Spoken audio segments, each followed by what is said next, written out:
Hello दोस्तों, आज আমি আপোনাৰ ওচৰত লৈ আহিছোঁ পৃথিৱীৰ ভয়ানক ৰ'দৰ বিষয়ে দ্বিতীয় পাৰ্ট। প্ৰথম পাৰ্ট আপুনি যদি চোৱা নাই, ডিছক্ৰিপশ্যনত ইয়াৰ লিংক দিয়া হৈছে, চাই ল'ব পাৰে। এই পথবিলাকৰ ওপৰেদি ড্ৰাইভিং কৰা ধেমালি কথা নহয়। এই ৰাস্তাবিলাকৰ ওপৰেদি যোৱা ড্ৰাইভাৰসকলে প্ৰত্যেক মুহূৰ্তে মৃত্যুৰ লগত খেলি থাকে, কিয়নো কেতিয়াবা এক্সিডেণ্ট হৈ যাব কোনো গেৰাণ্টি নাই। ইয়াৰ পিছতো মানুহে ইয়াৰ ওপৰেদি অহা যোৱা কৰি থাকে। এনেকুৱা ডেঞ্জাৰ ৰাস্তাৰ বিষয়ে আপোনাক ক'ব গৈ আছোঁ। ইয়াৰ ইণ্টাৰেষ্টিং আৰু বেছি বঢ়াবলৈ ইয়াৰফোন লগাই লওক, বেলেগ লেভেলৰ মজা পাব।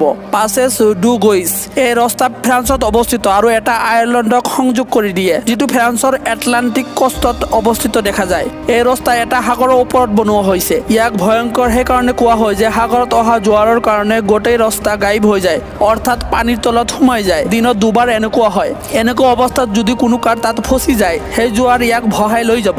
Skipper canyon road. নিউজিলেণ্ডৰ এই কেনিয়ন ৰ'ড পৃথিৱীৰ আটাইতকৈ ভয়ানক ৰ'ডৰ ভিতৰত পৰে। এই ৰ'ডত প্ৰত্যেক সেই বিপদ হোৱাৰ সম্ভাৱনা থাকে যিয়ে মানুহৰ প্ৰাণ লৈ যাব পাৰে। কবাতো ইমান বেছি টাৰ্ণ অৰ্থাৎ তেৰাবেকা আৰু কবাতো খাল আৰু কবাতো একদম সৰু ওখ চাপৰ হোৱাৰ কাৰণে সাধাৰণ অসাৱধানতা আপোনাৰ প্ৰাণ লৈ যাব পাৰে। আৰু কিছুমান জেগাতো এনেকুৱা যে দুটা কাৰ ক্ৰছ কৰিবই নোৱাৰা হয়। এনেকুৱা সময়ত গাড়ী পিছলৈ ল'ব লাগে, যাৰ কাৰণে এক্সিডেণ্ট হোৱাৰ সম্ভাৱনা আৰু বেছি হৈ যায়। Tianmen mountain road. ইয়াৰ বনোৱা দৃশ্য চাই ইয়াক বহুত ভয়ানক মনা হয়। এই ৰাস্তা হেয়াৰ পিনৰ দৰে ৯৯টা টাৰ্ণ দেখা যায়, অৰ্থাৎ তেৰাবেকা দেখা যায়। ই বহল হোৱা সত্ত্বেও ভয়ংকৰ হয়, কাৰণ ইয়াৰ তেৰাবেকা অৰ্থাৎ টাৰ্ণিং বেছি হোৱাৰ কাৰণে আগৰ ফালে খাল দেখা যায় আৰু আনফালে টাৰ্ণিঙৰ কাৰণে এক্সিডেণ্ট হৈ থাকে, কিয়নো টাৰ্ণিঙৰ দুয়োফালে থকা গাড়ী এজনে আনজনক চাবই নোৱাৰে, যাৰ কাৰণে ইয়াত এক্সিডেণ্ট বেছি হৈ থাকে। তাৰকো জৰ্জ ৰোড। এই ৰাস্তা টাইৱানত অৱস্থিত আছে। টাইৱানৰ আটাইতকৈ ভয়ানক ৰোড হয়। এই ৰাস্তাৰ ওপৰেদি যোৱাৰ আগতে চবে চিন্তাত পৰি যায় যে ছেফলি যাব পাৰিব নে নাই,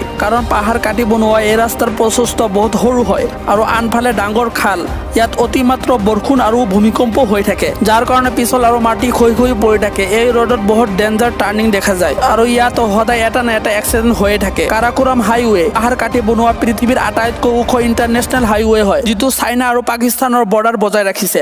পাহাৰত বনোৱা এই ৰাস্তা অতি ভয়ানক হয়। ইয়াৰ ওপৰত তুফান উঠি থাকে, যাৰ কাৰণে ড্ৰাইভাৰসকলে গাড়ী ভালদৰে চলাব নোৱাৰে আৰু এক্সিডেণ্ট হৈ যায়। আৰু কেতিয়াবাতো ওপৰৰ পৰা পাহাৰৰ পানী পৰি বানপানী হৈ যায় আৰু যাৰ কাৰণে ৰাস্তাত পানী জমা হোৱা আৰম্ভ হৈ যায়, যাৰ কাৰণে ৰাস্তা আৰু বেছি পিছল হৈ যায় আৰু গাড়ী তলত পৰি যোৱাৰ সম্ভাৱনা বেছি হৈ যায়, যিটো এই ৰাস্তাক আৰু ভয়ানক বনাই দিয়ে। তো হে দোস্ত, এয়া আছিল পৃথিৱীৰ ৫টা ভয়ানক ৰোড, য'ত যোৱাৰ কাৰণে মানুহৰ হৃদয় কঁপি যায়। মই আশা কৰোঁ ইয়াৰ বিষয়ে জানি আপোনাৰ ভাল লাগিছে। ভিডিঅ'ৰ তলত থকা ছাবস্ক্ৰাইব বটনটো দবাই দিয়ক আৰু অসমৰ ফেক চেনেলটো ছাবস্ক্ৰাইব কৰক। অতি সোনকালে আৰু এটা ইণ্টাৰেষ্টিং ভিডিঅ' লৈ আপোনাৰ ওচৰত আহি আছোঁ। তেতিয়ালৈ আমাৰ পুৰণি ভিডিঅ'বোৰ চাই থাকক। ভিডিঅ' চোৱাৰ কাৰণে চবকে ধন্যবাদ।